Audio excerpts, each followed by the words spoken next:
Perkembangan mutakhir Malaysia kini menuntut kebijaksanaan pendukungnya untuk merealisasikan Malaysia sebagai sebuah negara madani.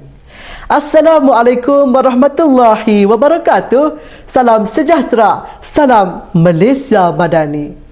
Melangkah tinggi si burung Raja Wali, megah berlegar di angkasa raya.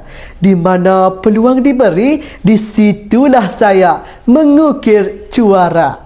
Yang saya hormati, barisan jemaah hakim yang berintegriti lagi bijaksana, penjaga masa yang peka pada waktu, para guru yang dihormati, serta rakan-rakan seperjuangan yang dikasihi sekalian.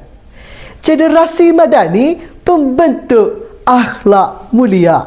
Begitulah tajuk pidato yang akan saya sampaikan buat pencetus generasi minda hari ini. Sebelum menzahirkan hujah bicara bermadah, mohon diizinkan saya untuk mengungkapkan tajuk pidato secara literal. Generasi madani merujuk kepada madani yang holistik, progresif dan beretika tinggi. Mereka menjadi tunjang pembentukan masyarakat maju yang berteraskan nilai murni. Manakala akhlak mulia merupakan tunjang utama dalam Islam yang mencerminkan kesempurnaan iman seseorang, merangkumi tata cara perhubungan manusia dengan Allah Subhanahu Wa Taala, sesama manusia dan alam sekitar. Hadirin bervisi sekalian, layar bicara saya yang pertama menyentuh tentang generasi madani melahirkan generasi yang hormat menghormati. Akhlak mulia bermulanya pada sikap yang sentiasa hormat antara sesama insan. Ia bukan sahaja hormat terhadap ibu bapa, melainkan juga hormat terhadap guru dan masyarakat setempat tanpa mengira usia atau pangkat. Jika kita tidak menghormati orang lain, jangan terkejut kalau suatu hari nanti kita pula yang tidak dihormati.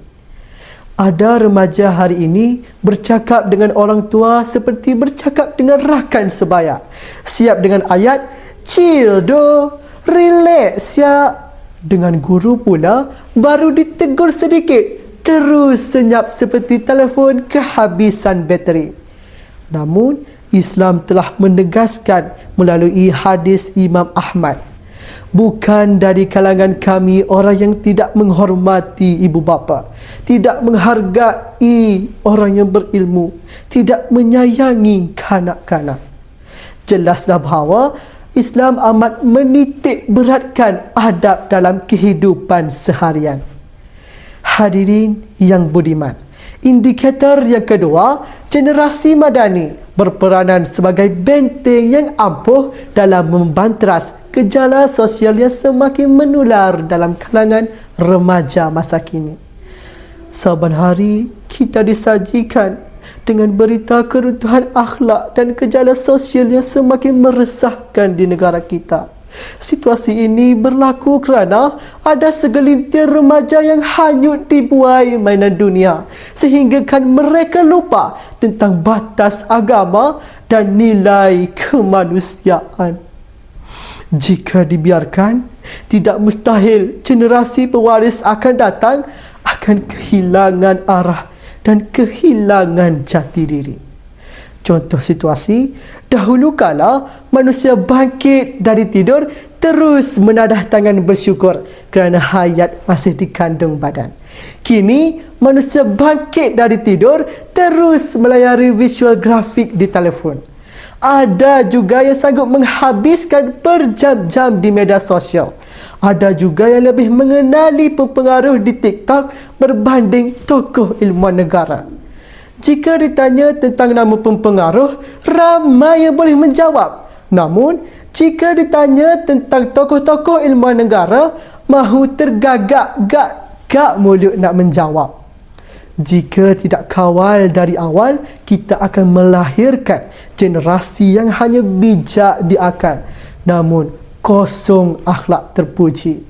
Seperti kata orang, laju jari perlahan akal.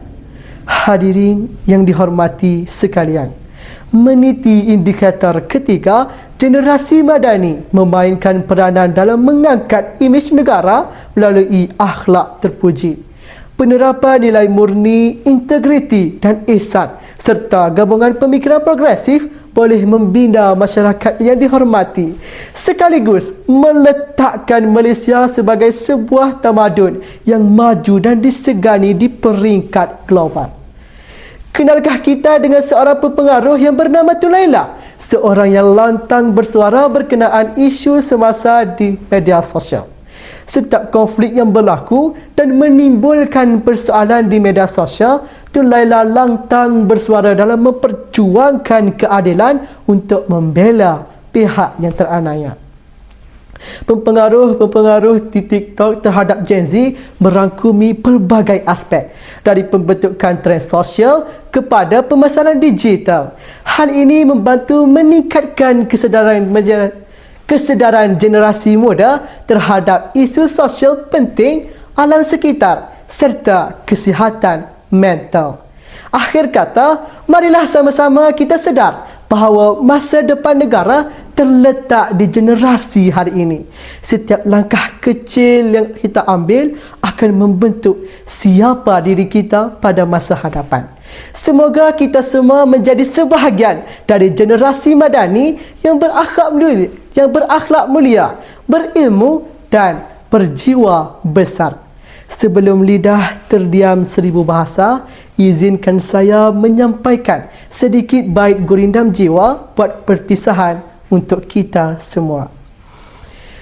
Tuai padi antara masa, esok jangan layu-layuan, intai kami antara nampak, esok jangan rindu-rinduan.